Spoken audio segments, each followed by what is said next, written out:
before I get started, I wanted to show you guys just a few resources.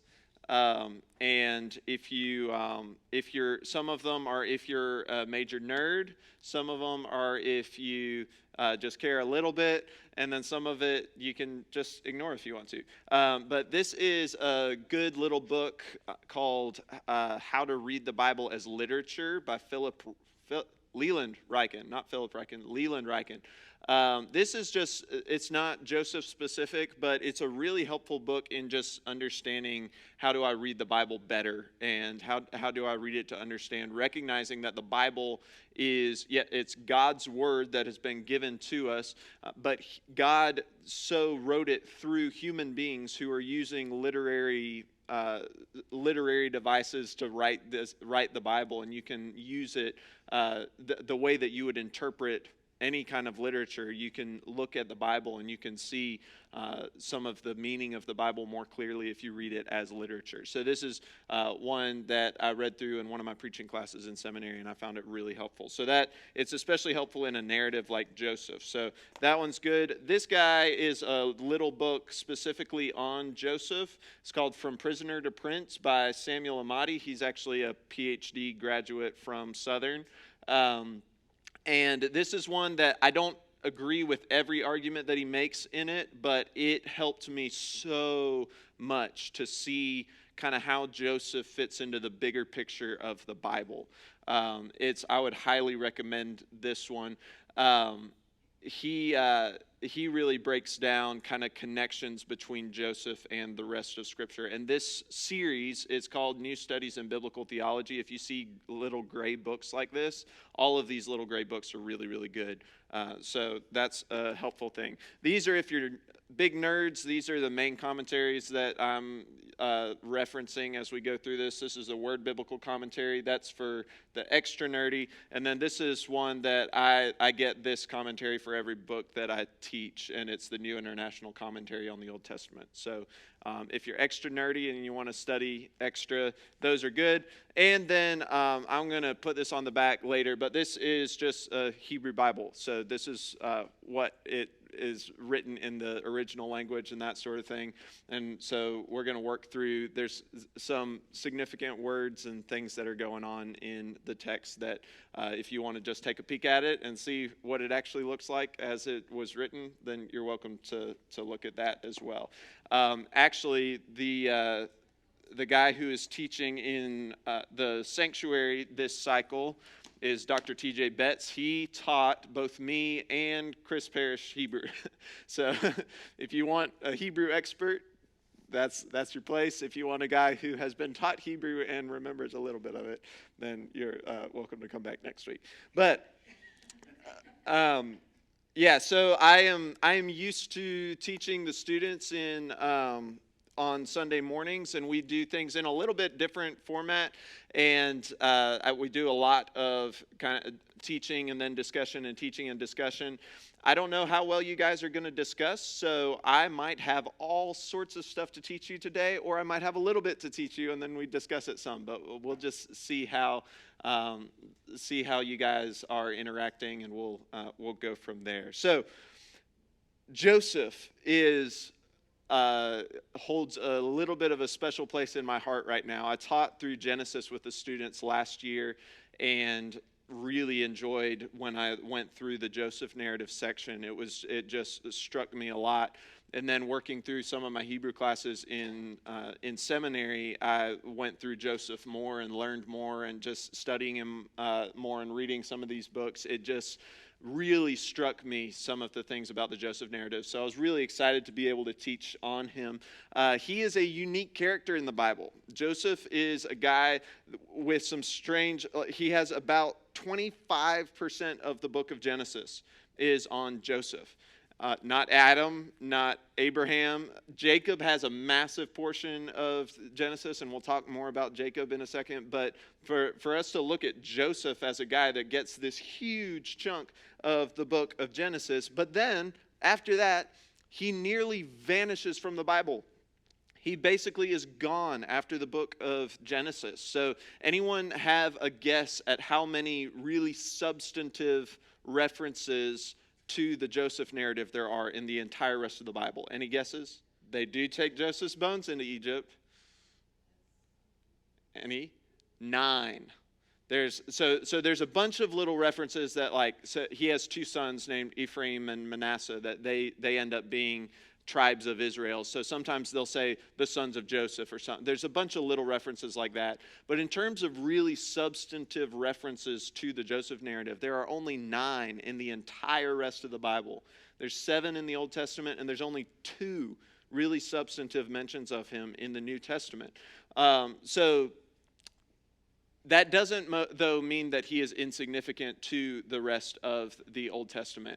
Although some people will make that argument. Some people think that you just don't see him much. And I actually have a couple of students that were doing some dual credit classes at Asbury. And one of their Old Testament professors, as they were talking through Genesis, told them, Joseph really doesn't matter to the rest of the Bible. He's not a big deal. And our students were like, that's not right. Like they caught it and they were like, this isn't okay. And I was like, yes, good job. But it really does seem that way if you just read the Bible in passing. Like Joseph just kind of appears and then he disappears. But interesting thing about him is that he is one of the few characters in all of the Bible that is cast almost exclusively positively. In other words, the Bible almost is totally positive about Joseph. Now, some people disagree on a few different parts of the Joseph narrative. How positively should we view Joseph?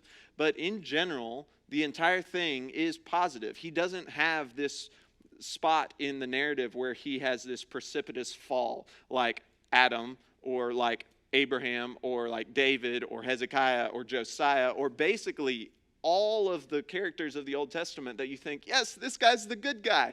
And then all of a sudden something terrible happens and he fails and it's awful. That doesn't happen with Joseph. He's almost completely positive, which is really unusual in the Bible. So it's hard sometimes to see how exactly does Joseph fit in the rest of the Bible if he just kind of shows up and disappears, but he's really positively viewed. So I want to argue that in this class that Joseph is not just a nice story that's tagged on to the end of Genesis. Some liberal scholars think that the Joseph narrative existed exactly as it is somewhere else. And then as Moses was writing Genesis, they just took that and dropped it in with very little editing to Genesis. And I do think Moses probably pulled from other sources to remember the Joseph narrative in this. But I want to argue that Joseph plays an important role in the whole narrative of Genesis and then ultimately in the whole narrative of the Bible. So Joseph is a necessary conclusion to the book of Genesis.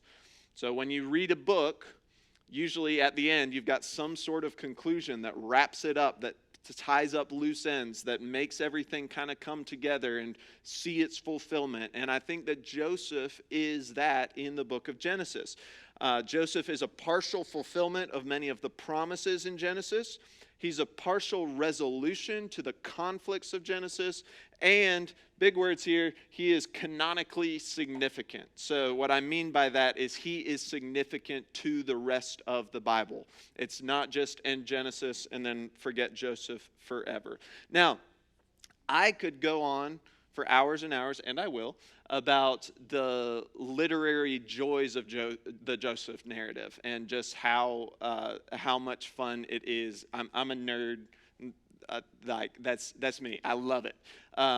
But we should never, ever read any part of the Bible. And particularly whenever we get into the Old Testament, it's really important that we don't read the Bible and just get a bunch of head knowledge out of it. God doesn't want you to learn the Bible just to fill yourself up with knowledge. God wants us to read the Bible and to study the Bible, to be transformed by the Bible. The Bible, anytime we read it or anytime we study it, it should always be going down into our hearts and then from there going out into our lives. And so we always have to find the ways that we are applying this to our lives. We don't ever want to just get smarter We want to be transformed and become more like Christ. And so I want to point out just kind of the big picture of where we're going in terms of how does this section of Scripture affect our hearts and then affect our lives. And I titled the class, Joseph, Everyday Sovereignty. And that's because the theological theme of God's sovereignty really runs throughout the story of Joseph. And just seeing how God has a big plan that he is working for his purposes in all sorts of different situations in life. And it's not a view of God's sovereignty that's this like big philosophical view of where these philosophers are sitting around debating how does God's sovereignty match with human responsibility and all. Like it's not like this big theoretical thing. We see God's sovereignty played out here in story form in the everyday life of Joseph. We see God's sovereignty play out in suffering and in blessing.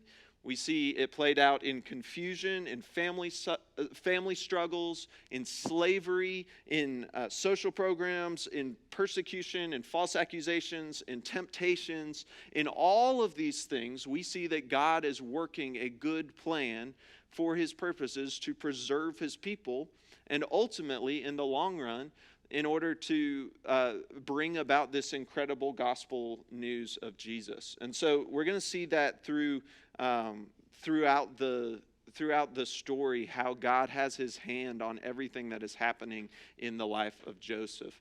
I was reading the other day from John Piper in his book on Providence, and it really stood out to me. He says, God has revealed his purposeful sovereignty over good and evil in order to humble human pride, intensify human worship, shatter human hopelessness, and put ballast in the battered boat of human faith, steel into the spine of human courage, gladness in the groans of affliction, and love in the heart that sees no way forward. And I think that's a really good way of putting this, that the doctrine of God's sovereignty, that sometimes we get really tied up in the details of how does this work.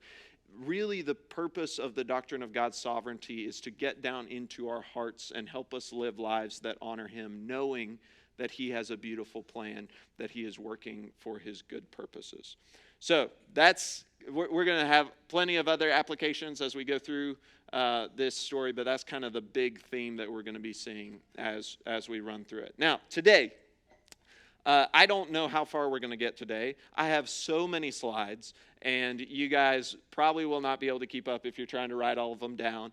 That's okay. Let me know. I can send you an email. Also, if you didn't sign in on the little sign-in sheet back there, do that on the way out. That helps because if I do want to send an email or anything, I at least have your name, and I can mark that down. So do that at the end of class. But today, I at least want to give a big picture intro of how does Joseph kind of fit into the narrative of Genesis.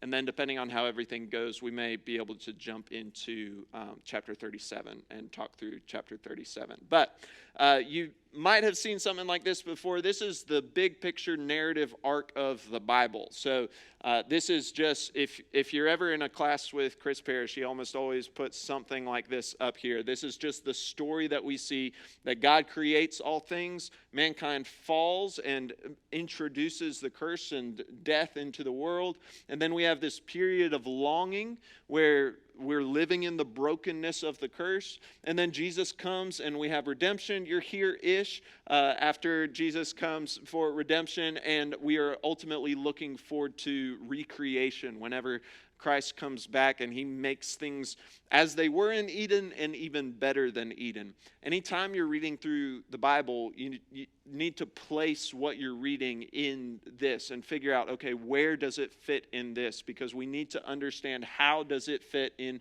God's big picture plan of redemption. And so we're in Genesis, which is all the way up at the front. This is where we see God create. This is where we see humanity fall. And then ultimately we start seeing God's plan start to work its way out to getting here. But it's a long time before he's going to get there.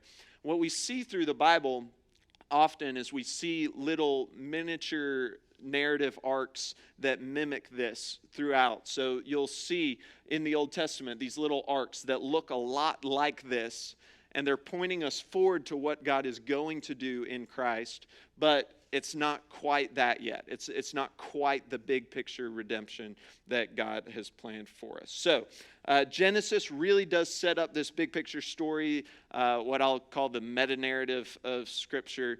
And I just want to point out a couple things from Genesis and walk through kind of the story to lead us up to Joseph. So first thing that's very important for us to see in Genesis is the creation of human beings in the image of God. So if you have your Bibles, you can flip to Genesis chapter 1.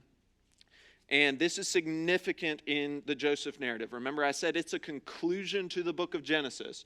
Well, Genesis 1 is the intro to the book of Genesis. So we're going to see all of this make its way back into the Joseph narrative. In Genesis chapter 1, verse 26, it says, "Then God said, 'Let us make man in our image, after our likeness, and let them have dominion over the fish of the sea, and over the birds of the heavens, and over the livestock, and over all the earth, and over every creeping thing that creeps on the earth.'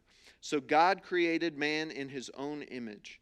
In the image of God he created him. Male and female he created them. And God blessed them. And God said to them, 'Be fruitful, and multiply, and fill the earth, and subdue it, and have dominion over the fish of the sea, and over the birds of the heavens, and over every living thing that moves on the earth.'" So, God creates man in the image of God. And there's a lot of things that means, but I want to point out three things to you that are really significant to us.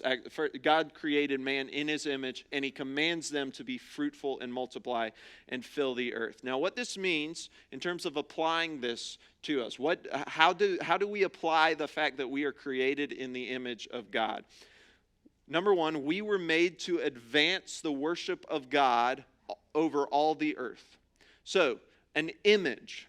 If you look in the ancient world and even through the rest of the Bible, what is an image? Anyone have an idea of what image refers to often in the ancient world? A reflection, a likeness. How is it used in worship often in the Old Testament? An idol. Yeah, so if you look in the ancient world is filled with images of gods. What all these other religions would do is they would set up an idol either in their temple or in their home, and this idol would be a representation of the presence of God there so that they could bow down to it and they could worship it. Now, what's the second commandment in the 10 Commandments? Don't make any idols. Don't make any graven images. You're not supposed to do that. Why? Because you're the image of God. You are supposed to be the representation of God on earth. You are supposed to be the one that is showing God to the earth so that the world can worship him rightly. You don't go and get a tree and carve out an image out of it because God's already provided the image to the earth. We are created to advance the worship of God over all the earth. But not only that, images, we see them in other ways in the ancient world. We were made to declare the authority of God over all the earth. So another way that you see images work is a king comes and he's conquering all these kingdoms, and he'll conquer a piece of land and then he'll move on. But how does he stake his claim to that land? How does he say, I am ruling over this land, I have authority? He sets up an image of himself. He puts up a statue. He says, this is my land, this is my place. And this is when God creates man in his image and he puts him in the world and he says, go be fruitful, multiply, fill the earth. God is saying, this is my world. I rule this world. He is putting his statues up all over the world in us as human beings in order to declare his authority over all the earth. And on top of that, we were made to rule the earth on God's behalf. In the ancient times and even in the Old Testament, another way that we see an image of God is kings. Many ancient kings, especially in Egypt, would call themselves the image of their God. They are the exact reflection of who that God is. And so whenever it says that God made human beings in his image, he's saying that we are all, in some sense, royalty, in that we are all sent to be rulers on behalf of God in the world. That's what he says in Genesis 1, when he gives them dominion over the fish of the sea and over the birds of the heavens and over every living creature that moves on the earth. God has given us a royal authority over the world to rule the world on his behalf. That's who we are as image bearers. Now we know that is not how everything kept going, right? We know that instead of being the royal image of God to the earth, Adam and Eve fail. And they fall and they try to usurp God instead of ruling on his behalf.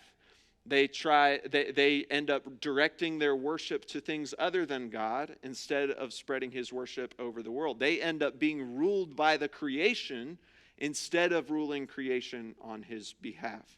So, you see in this narrative story of Genesis that God has set up a standard and now it has failed. And then we see through all of these stories of people in Genesis little bits of Adam and Eve that just continue to make their way through the story of human history. Now, in Genesis 3, we see what's called the proto-evangelion, which is just the first proclamation of the gospel. In Genesis 3:15, God comes to Eve and he says, through you there's going to be a descendant who is going to bruise the head of the serpent. And this is, as you look at the big picture story of the Bible, this is the first time we see the fall and the curse and death and sin is not how it's going to stay forever. Someone is going to come, a descendant of the woman is going to come and make things right. And as you start looking through the book of Genesis, it follows what's called the seed of the woman or the descendants of the woman. And you keep on thinking, oh, maybe this is the descendant. Maybe this is the seed of the woman. Maybe this is the one who is going to make things right. If you trace the big picture, we know that that's Jesus. We know that ultimately Jesus is the seed of the woman who comes to bruise the head of the serpent. He's the one who's finishing it. But we're in Genesis, so we don't know that yet, right? That's something that happens way, way later. So we're looking in Genesis, and you get to Cain and Abel. Cain and Abel are the children of Adam and Eve. They are the seed of the woman, right? They are the ones that theoretically, okay, the descendant of Adam and Eve, they can set this right. But what do we see? Cain kills Abel, right? And we start to see a major theme in Genesis that's going to pop up in the Joseph narrative of fraternal strife or brotherly conflict. And you see all through Genesis, brothers don't get along with brothers. And that's an effect of the fall that we still see today. Whether it be in a family, brothers not getting along together, or just people in general, conflict between human beings is something that's introduced because of the fall. And particularly in Genesis, you see the younger brother is in an unfavorable position to the older brother. So the older brother, often the younger brother is being lifted up and the older brother is getting jealous, and then there's strife that comes from that. And what that does is it seems to put in danger the promise that God has given. It puts in danger the offspring of the woman, the seed that's going to come and make things right. Whenever this conflict comes, it says, okay, how is this humanity going to survive? How is the seed of the woman going to come if brothers are starting to kill each other? So you have Cain and Abel and the seeds of fraternal strife. And after Cain kills Abel, they have another child named Seth. And it's through him that we get to Noah. Noah is a very, very significant figure in the book of Genesis, particularly from Genesis chapter 9. Noah, obviously, the flood comes. Noah and his sons and their wives are delivered through the ark. But then after that, God reiterates some of the things that he gave to Adam. At the beginning, go be fruitful and multiply and fill the earth and have dominion. You see in chapter 9, he says to Noah, God blessed Noah and his sons and said to them, be fruitful and multiply and fill the earth. Same thing. The fear of you and the dread of you shall be upon every beast of the earth and upon every bird of the heavens, upon everything that creeps on the ground and all the fish of the sea. Into your hand they are delivered. It's the same thing. He's restarting with Noah and saying, you have all of this dominion. You have all of this responsibility that I was giving to Adam. And in particular, it reiterates the image of God.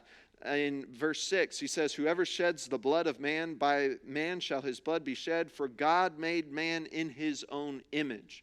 So you see again, Noah here, this story, Noah is the seed of the woman, but what happens to Noah? He messes up. His sons make all sorts of mistakes. He ends up dying just like the rest of us. And shortly after that, we come to Abraham. Abraham in Genesis chapter 12, God comes and brings more promises. He promises Abraham land. He promises him offspring, which is really important. He's going to be made into a nation, so there's going to be a seed that comes from him. He promises him a royal blessing, that from him there are going to be kings that rule over the earth. In 17 it says, I will make you exceedingly fruitful, and I will make you into nations, and kings shall come from you. So you see these promises of an offspring who's going to come, of this royalty that's going to rule. Same sort of stuff you saw in the image of God all the way back in Adam, and it's running through Abraham. But you also see the world start to push back against that. You see in chapter 12 that Abraham runs into famine. And that is another threat to the seed of the woman.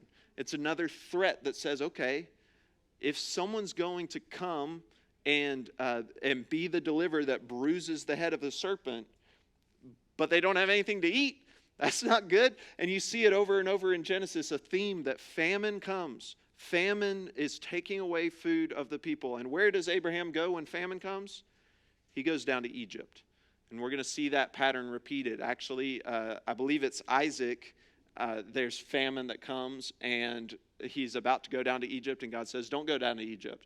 And then later in the Joseph narrative, we're going to see famine come, and they go down to Egypt again. After Abraham, Abraham has Isaac. Isaac is described as the promised offspring. He is the promised seed that is coming through Abraham. But then we see in his life, we see more conflict. We see conflict between Ishmael, his older brother, and Isaac. There's more of that fraternal conflict. We see more famine. Again, the famine comes to him, and he thinks about going to Egypt. And then after him, you see Jacob. Jacob really, if you read Genesis, Jacob gets most of Genesis. Jacob gets this huge piece of Genesis if we count the Joseph narrative in it, and I'll talk about that in a minute. But with Jacob, you see really nothing but conflict in his life. You see Esau, his older brother, again, wants to kill him because Jacob has cheated him out of his blessing. And so you see the conflict between the brothers, but then God reiterates the promises that he made before to Jacob. He promises him in chapter 28, land and offspring, and he promises him, again, he reiterates something he said to Abraham that's very important. In you, all the families of the earth will be blessed. Through the line of Abraham, and then through the line of Jacob, all the families of the world are going to be blessed. I think that links its way back to Genesis 3, where it says there's going to be a seed of the woman who is going to bruise the head of the serpent. And that seed is coming through Abraham. That seed is coming through Jacob. And then you see in chapter 35, God says to Jacob, be fruitful and multiply. And he says, kings shall come from your own body. So this theme of this royal blessing that's coming, a royal seed that's going to be a blessing to the nations and that's going to bring salvation from famine and from conflict and all of these things. These themes are building up in Joseph to where there's a bunch of questions that we have to answer in Genesis. And you don't have to write all these down. If you want these questions just ask me and I'll send you slides and stuff. But who is the royal offspring? Who is the promised seed? Who's going to be the blessing to all the nations? Who's going to preserve the seed of Abraham in the face of famine and conflict and difficulty? Who's going to overcome the fraternal conflict that threatens the seed? How is the family of Jacob going to become a nation? Where is the faithful seed who succeeds where Adam and Noah and Abraham and Isaac and Jacob and all of them fall short? How is all of that going to work itself out? Well, what we do a lot of the time here is we skip to Genesis chapter 49. And in Genesis chapter 49, Jacob says about Judah, his son, the scepter shall not depart from Judah, nor the ruler's staff from between his feet, until tribute comes to him, and to him shall be the obedience of the people. Here, Judah is the seed that comes through Jacob. Judah, from his offspring comes King David, who sets up this royal rule and reign. After David, we see Jesus come as the son of David, the son of Abraham, as it says in Matthew chapter 1. Jesus comes to set up the kingdom that will not fail. He's the royal seed. He's the royal blessing who will bruise the head of the serpent. And Jesus wins. He's the answer. We're all good. We don't even have to talk about Joseph, right? He's just a side story. He's no big deal. And I want to tell you, that is good Bible study. What I just did, that's biblical theology. Do that. That's good. Judah is the one through whom the seed comes, and ultimately Jesus comes to fulfill all of that. That's great. But in the big picture story of the Bible, we have little bitty stories that God is telling. And little bitty things that the Lord is doing in each and every book of the Bible.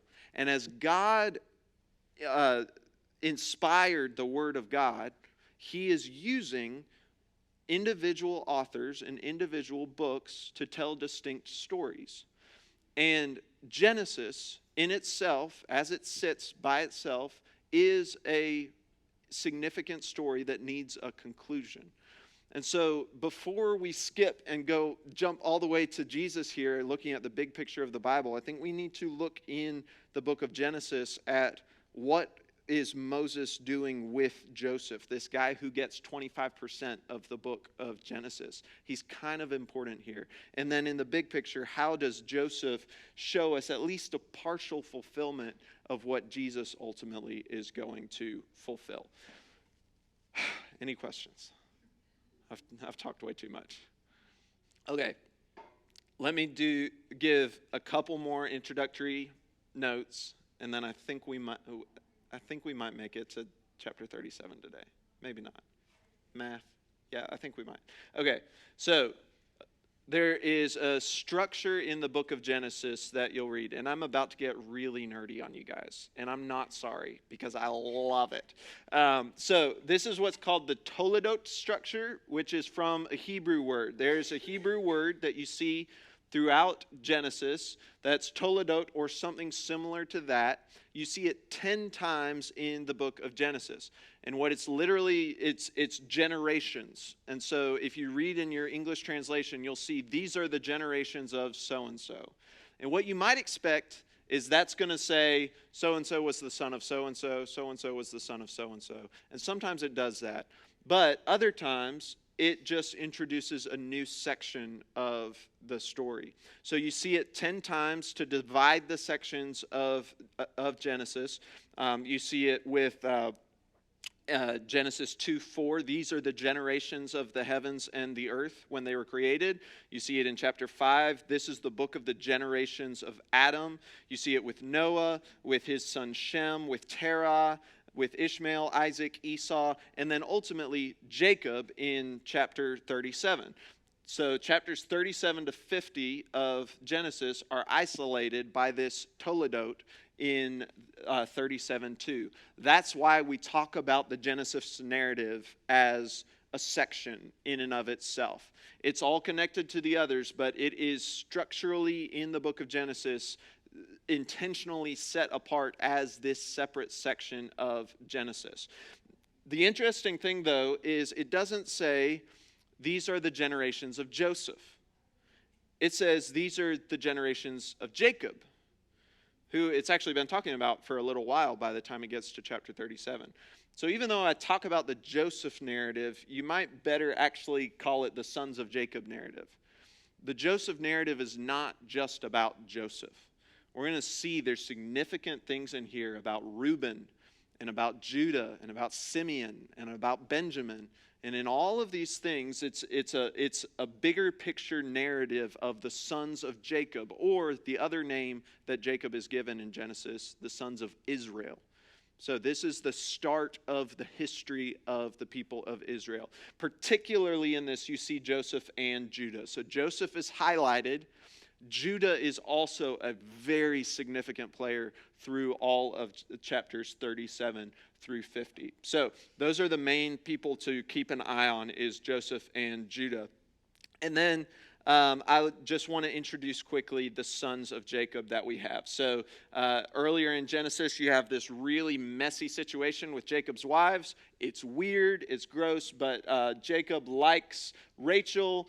Rachel's dad's like, nah, I'm going to somehow give you Leah without you realizing it. I don't know how that works. But Jacob gets really mad, and he wants Rachel too, so then he has two wives. But then, shockingly, it doesn't go well when you have multiple wives. And so they get mad at each other, and he ends up also having babies through the wives' servants, Bilhah and Zilpah.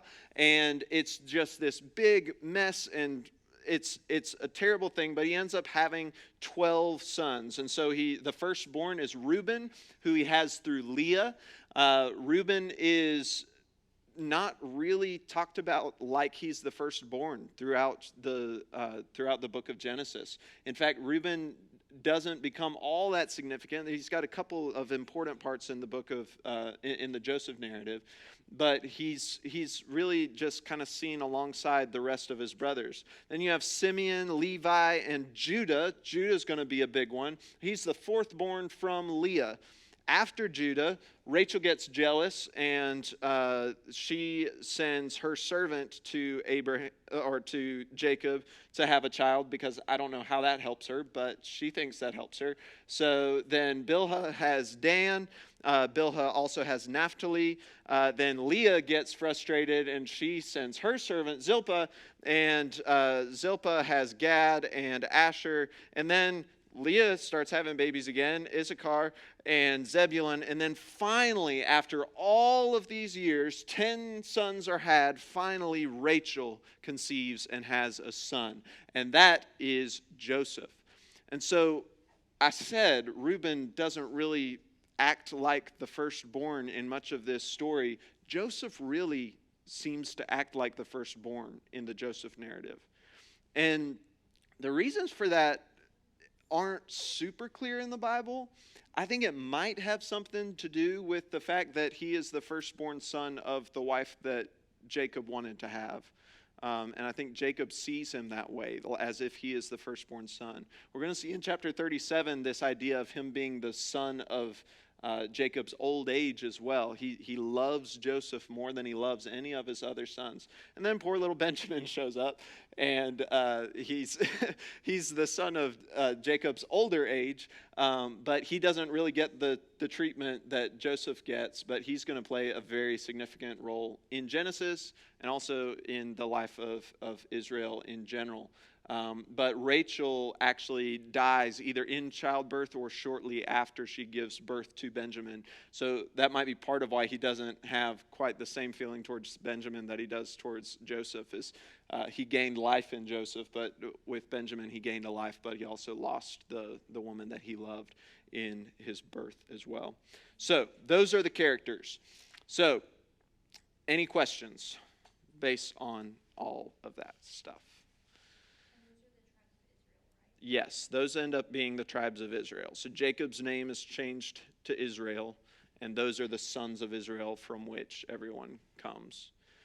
Joseph, you don't ever see a tribe of Joseph. It's always the tribe of Ephraim and Manasseh, and we'll get to that later in the story. Those are Joseph's sons that are split into two tribes. But yes. Any other questions? Go to chapter 37. If you have your Bible, go to chapter 37.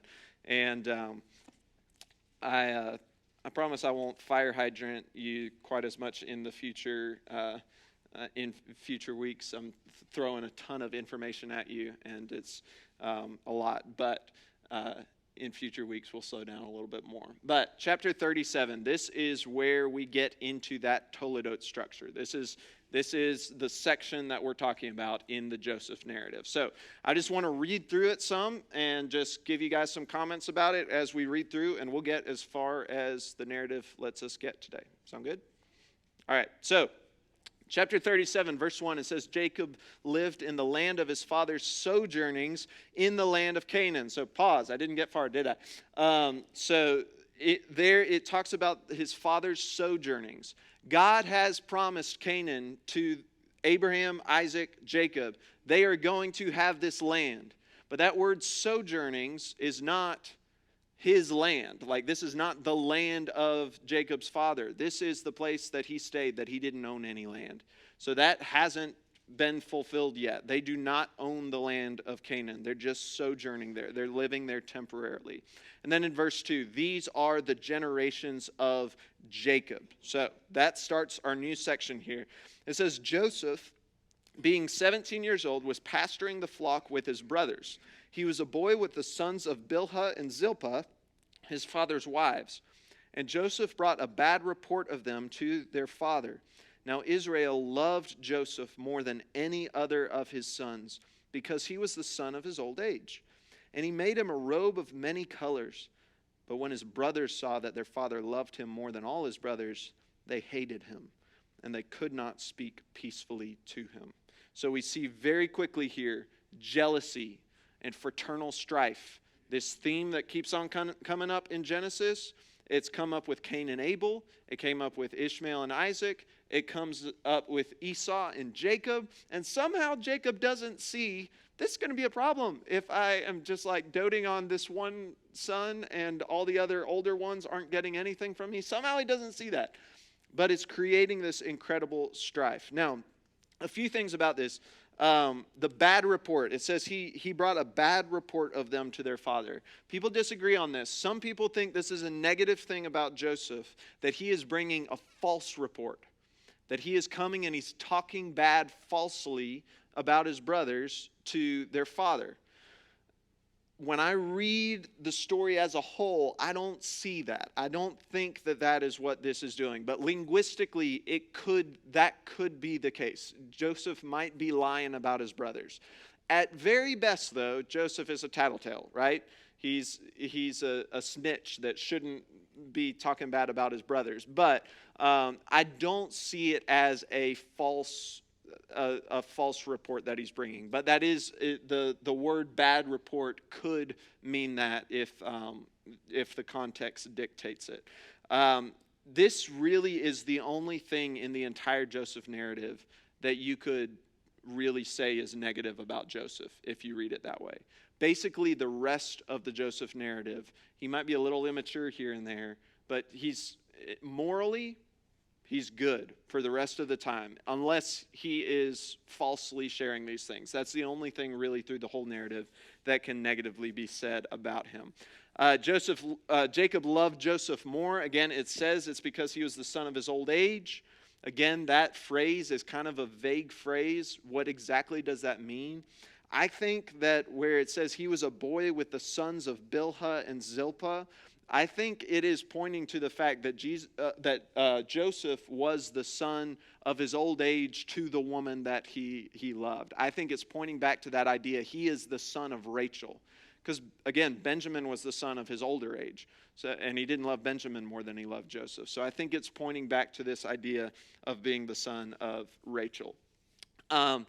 Some have said that part is hearkening back to something that's said about Isaac being the son of Abraham in his old age. And that would put Joseph in the line of Abraham, Isaac, Jacob, Joseph, which would be really, really significant for Joseph to kind of hold that place with Abraham, Isaac, and Jacob. But whatever the case, Jacob views Joseph favorably, the other brothers not so favorably. And so the major theme of jealousy and strife comes up here, and it says they cannot speak peacefully to him. They hate him so much. They can't even talk to him. It's a big deal. So, I would note here another theme that you're going to see throughout Joseph is his clothing. Pay attention when you read the narrative of Joseph. Just what is he wearing, or what is he not wearing at particular parts? Like, Joseph's clothing is significant here. So Jacob gives Joseph this robe, and he here is putting on clothing, and it's a symbol that he has good status and he has favor where he is. That is not always going to be the case in the Joseph narrative. And pay attention to his clothing, because where his clothing goes, so Jacob goes. It's kind of weird, but that's what happens. Now, where it says it's a coat of many colors, we don't actually know what that word in Hebrew means. Some people think it is a long coat, that it's a tunic that goes really, really long.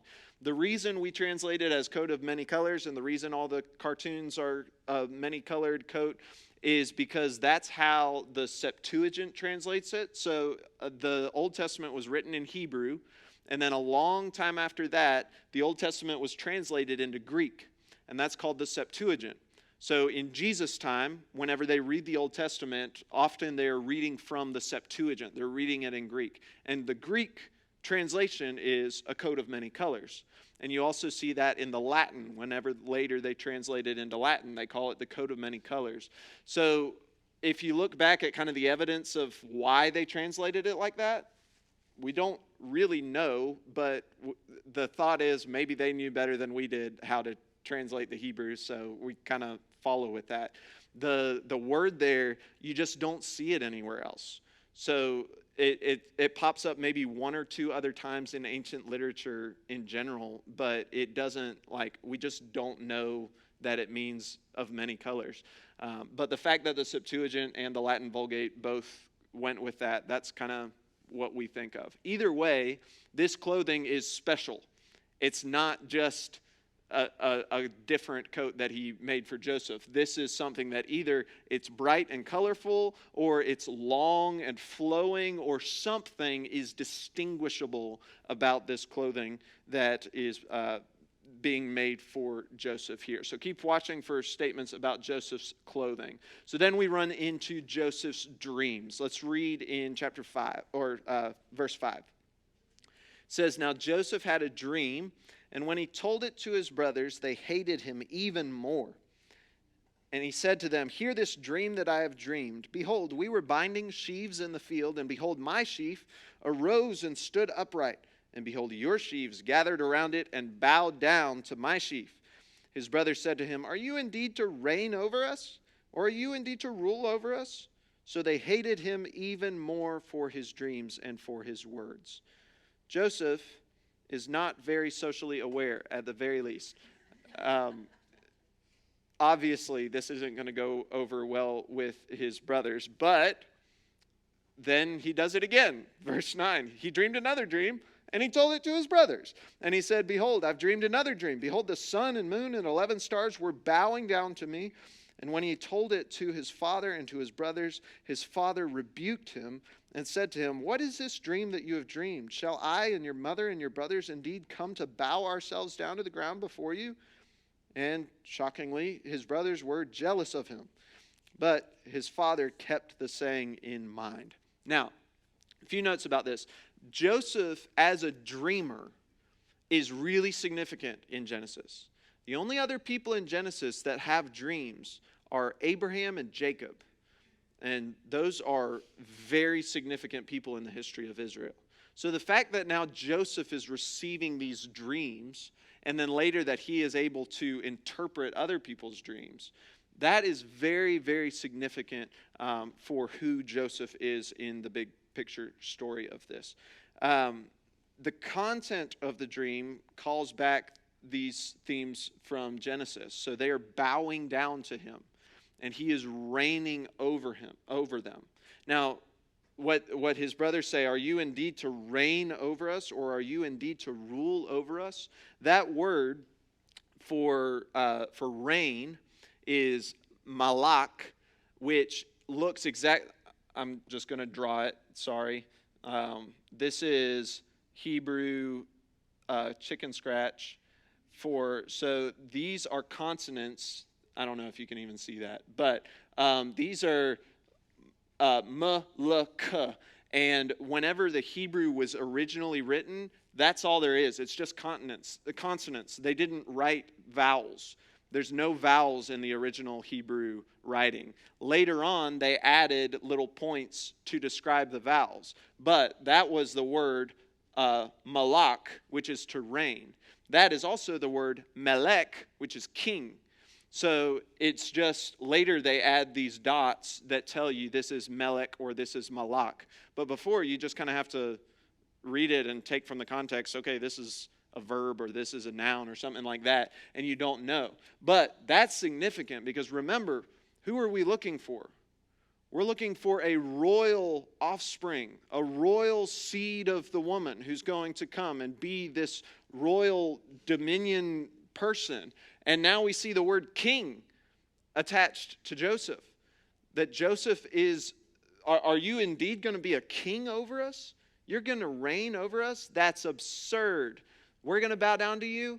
I can't imagine that possibly happening. Could it happen? I don't know. Maybe. We'll see. So these dreams are portraying Joseph as a royal figure. And so that question, where is the seed going to come from? Well, it looks an awful lot like Joseph might be that royal seed that has been promised throughout the book of Genesis. Now, the dreams obviously don't go over very well with the brothers. Joseph, for some reason, doesn't realize this, but he's not doing too well with his brothers right now. So then there's this strange little section here about Jacob having the great idea to send his son Joseph, who is very unpopular with his brothers, to go and be alone with his brothers very, very far away from home. Great idea. So verse 12, it says, his brothers went to pasture their father's flock near Shechem. Now, pause on that. Shechem, if you read the rest of Genesis, Shechem is a place that Jacob's sons have already done some really questionable things. They are not popular in Shechem. If you go back and read, I can't remember what chapter it is, but the sons of Jacob kill a bunch of people in Shechem, and they defraud them, and they do all this terrible stuff in Shechem. So the fact that they are going to pasture their flocks in Shechem is kind of like, why are you going to Shechem? And I think that might be why Jacob sends Joseph. He's like, oh, they're pasturing in Shechem? Like, that's not, go check on them. Make sure everything's okay. Why are they in Shechem? And so Israel said to Joseph, verse 13, are not your brothers pasturing the flock at Shechem? Come, I will send you to them. And he said to him, here I am. So he said, go now, see if it is well with your brothers and with the flock, and bring me word. So he sent him to the valley of Hebron, and he came to Shechem. And a man found him wandering in the fields. And the man asked him, what are you seeking? I am seeking my brothers, he said. Tell me, please, where are they pasturing the flock? And the man said, they have gone away, for I heard them say, let us go to Dothan. So Joseph went after his brothers and found them at Dothan. Now, the thing you need to know about this is a long way from home. He, at this point, is miles and miles away from home. It might be up to like 75 miles or something like that from home, which it doesn't have a car or a bus or anything to get him 75 miles. This is a journey that Joseph is going on his own to go find his brothers. He is nowhere near his father. He is nowhere near any security that he could possibly have. He is far away where no one would ever know if something bad happened to him. Maybe something bad might happen to him. Verse 18, then they saw him from afar, and before he came near to them, they conspired against him to kill him. They said to one another, here comes this dreamer. Come now, let us kill him and throw him into one of the pits. Then we will say that a fierce animal has devoured him, and we will see what will become of his dreams. They are not messing around here. The word there for kill is like, this is murder. They're not saying, let's go push him into a pit and, oh no, he died. They said, let's go murder our brother. Like, we are going to do this. We are going to kill him and shed his blood. But when Reuben heard it, interesting, he rescued him out of their hands, saying, "Let us not take his life." And Reuben said to them, "Shed no blood. Throw him into this pit here in the wilderness," thanks Reuben, "but do not lay a hand on him, that he might rescue him out of their hand to restore him to his father." So when Joseph came to his brothers, they stripped him of his robe, the robe of many colors that he wore, and they took him and threw him into a pit. The pit was empty, and there was no water in it. So remember Joseph's clothes, what he had put on before, this beautiful robe of many colors, his status, now it's stripped off of him. His good favor is gone. His status is gone. He's now in danger, and he's laying naked in a pit far, far from home with absolutely no help except for Reuben. Reuben, if you've read the rest of Genesis, he has one story earlier in Genesis that makes Reuben out to be not a good guy. Like, Reuben is not a good character. For some reason here, Reuben is the only thing standing between Joseph and being dead already. Like, his brothers just want to kill him now. And Reuben wants to spare him. It doesn't tell us necessarily why. Maybe it's that he's wanting to get back on his father's good side after the terrible things he's done in the past. Maybe it's just that he feels the weight of responsibility, that he's the oldest brother, and if he lets this happen, it's most on him. It doesn't really tell us, but for one reason or another, and I would argue it's the plan of God working in the heart of Reuben here that preserves Joseph's life. And so his brothers taken him, and instead of killing him and shedding his blood, they throw him in a dry, empty pit that if he stays there, he'll die anyway. But they don't kill him immediately. So, verse 25 says, they sat down to eat, and looking up, I have not even advanced this, stripped him of his robe. Judah, okay. Verse 25, they sat down to eat, and looking up, they saw a caravan of Ishmaelites coming from Gilead, with their camels bearing gum, balm, and myrrh on their way to carry it down to Egypt. Then Judah said to his brothers, "What profit is it if we kill our brother and conceal his blood? Come, let us sell him to the Ishmaelites, and let not our hand be upon him, for he is our brother, our own flesh." And his brothers listened to him. Then Midianite traders passed by, and they drew Joseph up and lifted him out of the pit and sold him to the Ishmaelites for 20 shekels of silver. And they took Joseph to Egypt. Now, Judah entering the picture is really important. We need to recognize what Judah's character is here. Judah is not acting like Reuben. Reuben's trying to save his brother's life. Judah here seems to be trying to get away from shedding blood, but he still wants to get rid of his brother. And he's not thinking anything about his father, how his father will feel. He doesn't care. He doesn't care what happens to Joseph once he sells him. He seems to just have found a better way other than murdering his brother. And so Judah here is not cast positively. And we're going to see for another good chapter and a half, Judah is not positive. Judah has problems. He is not good. And we'll see some of that next week as it digs into Judah's story later. But Judah does speak up here. And remember, in a lot of ways, the Joseph narrative is the Judah and Joseph narrative. In a lot of ways, it focuses on these two characters. So Judah here is now the one that is in a way betraying his brother for some silver and sending him off into slavery. So Joseph is mistreated by his brothers, and he's sold for a little bit of silver. Now, for the rest of the time that we have today, what happens next is they take his robe, they kill a goat, they cover it in blood, they take it back to Jacob, and they show it to him, and Jacob thinks, oh, an animal has killed Joseph. Yes. Yeah, I don't know that we have intervals between them. It could be possible. Rachel was the younger sister of Leah, so Leah's sons could be significantly older than Rachel's sons. But I don't think, and if anyone knows better, correct me, but I don't think it gives us defined intervals. But yeah, he could be significantly older than him. They're also living a lot longer at this point. They're living into their hundreds. So, yeah. Any other questions on that? So, there's a lot of disagreement on how to draw some connections here between the story of Joseph and the story of Jesus. So I want to spend the rest of our time here talking a little bit about that connection. Joseph has just been sold and betrayed for silver. That should ring a bell in our heads, right? Jesus is betrayed and is sold by what someone might have described as his brother, as one of his disciples, but who he has been with.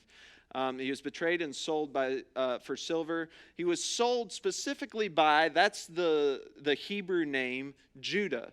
Anyone have any idea what the Greek name for that might be transliterated as? Judas. So they are literally sold for silver by the same name, which, draw the connection, maybe, I don't know. The other thing is that the betrayal resulted in salvation because of the sovereign plan of God. Now, consider that Joseph, we're going to see later, and I'm going to spend a lot more time on this in future lessons. But in chapter 45, verses 7 and 8, Joseph describes what happened here. He describes when they sold him into slavery. His brothers betrayed him, threw him in a pit, sold him to Midianite, Ishmaelite slaveholders, and sent him to Egypt. Joseph describes that, and he says, God sent me before you to preserve for you a remnant on earth and to keep alive for you many survivors. So, listen to this. It was not you who sent me here, but God. Somehow in Joseph's mind, God is the one that has sent him down to Egypt. God has acted on his life so that he would be in Egypt for the purpose of preserving the seed of the woman, for the purpose of preserving the nation of Israel. God did this. It sure seems like Judah did this, and like Joseph's brothers did this, right? They did something they should not have done, and yet it is describing this as the sovereign plan of God to save his people. That's a really familiar thing if you read in the book of Acts. Peter describes what Jesus has done in Jesus being crucified. He preaches at Pentecost. He says, this Jesus, delivered up according to the definite plan and foreknowledge of God, you crucified and killed by the hands of lawless men. So he's saying, look, you all killed Jesus. This was the plan of God. God was sending this to happen for the salvation of the nations. God is working sovereignly in all of this, and yet these human beings are acting in a terrible way that they never should have acted. So there's this balance you see throughout Scripture where God is in control and God is working his huge plan for the redemption and the salvation of his people, and he's using people who are acting in terrible ways to do it. And it's a difficult thing to wrap our minds around, and we'll talk definitely more about it as we get to those chapters where he talks about that. But I wanted to bring that up because you see here a connection between Jesus and Joseph, that this betrayal and this terrible thing these brothers have done is actually God's plan working for their salvation. That when the famine comes along, they're going to be really, really glad that Joseph is sitting there in Egypt with all that food for them to eat. That God in this way is preserving his people. Now, is it fair then, are we just like looking at these connections and being like, oh, Joseph and Jesus, they're connected?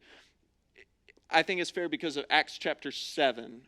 In Acts chapter 7, Stephen, a deacon of the church, preaches a sermon to the people. And in Acts chapter 7, he mentions a few different people. He mentions Joseph. It's one of the two substantial places in the whole New Testament. He mentions Joseph. he mentions Moses and he mentions Jesus. And the way that he describes Joseph in verse 9 of Acts chapter 7, he says, the patriarchs, jealous of Joseph, sold him into Egypt, but God was with him and rescued him out of all of his afflictions and gave him favor and wisdom before Pharaoh, king of Egypt, who made him ruler over Egypt and over all his household. And then it goes on to talk about how he used him to save his people. Then he goes on and he talks about Moses. And he says in verse 26, on the following day Moses appeared to them as they were quarreling and tried to reconcile them, saying, men, you are brothers, why do you wrong each other? But the man who was wronging his neighbor thrust him aside, saying, who made you a ruler and a judge over us? Do you want to kill me as you killed the Egyptian yesterday? At this retort, Moses fled and became an exile. So what you see, Joseph and Moses have something in common here. They are lifted up by God. They are thrust aside by his brothers. And yet, both of them then end up being the salvation that that their brothers needed. And then it goes on down, Acts 7:51. Stephen says to these people, you stiff-necked people, uncircumcised in heart and ears, you always resist the Holy Spirit. As your fathers did, so do you. Which of the prophets did your fathers not persecute? And they killed those who announced beforehand the coming of the righteous one, whom you have now betrayed and murdered. You who received the law as delivered by angels and did not keep it. Stephen is making a connection between the mistreatment of Joseph by his brothers and the mistreatment of Moses by his brothers and the mistreatment of Jesus now by the people of Israel, the descendants of these people. He's making a connection and saying, just like for them, you mistreated them and threw them out, but ultimately they brought the salvation of the people. This is what is true of Jesus. That Jesus was mistreated by his brothers, he was betrayed, he was sold for silver, and he was rejected by the people of Israel. But in all of it, the purpose of that was the salvation of the people who rejected him. It was the salvation of the people who were nailing him to the cross. And so I think that this connection between Joseph and Jesus makes a lot of sense whenever we put it in connection with chapter 37. That also brings to mind, and we may talk about this later, but the parable of the tenants that Jesus tells, this parable where the master leaves tenants in charge of his vineyard, and he sends servants, and they kill the servants. And eventually he sends his son, and they kill his son too. And is pointing to what happens to Jesus. He sent servants. He sent Joseph. He sent Moses. He sent Elijah. He sent all these people who were rejected. Ultimately, he sent his son, and they killed him. But all of it was in God's sovereign plan. That God sent him to Egypt. That God sent Jesus to the cross. That God was working in all of these things for the good of those who love him and are called according to his purpose. Now, there's so much more I could say, but I've talked a very long time already, so we can save some of that to be said another time. But let's see, Joseph and Jesus, Stephen, Matthew. Yeah. Let me read this one last quote, and then you guys can ask any questions that you have. This is from Samuel Amati in this book. This is making the connection to Jesus. It says, from the first moment it is even possible to speak of Israel as a nation, its corporate life is characterized by rebellion and rejection of God's leaders. Israel's earliest fathers reject their divinely appointed leader, in turn spurning the very presence of God. Stephen sees in Joseph's story, as in Moses, that God primarily works not through Abraham's family at large, who are characterized as rebels, but through rejected, spirit-endowed covenant mediators such as Joseph. Israel's rebellion against the covenant representatives and spirit-endowed deliverers is not just a story that repeats throughout Israel's history. It's a story that develops and climaxes with the nation's ultimate rejection of the deliverer, Jesus. So you see here that this big picture that we see in the life of Israel that culminates in Jesus, and all of it ultimately was for the salvation of his people.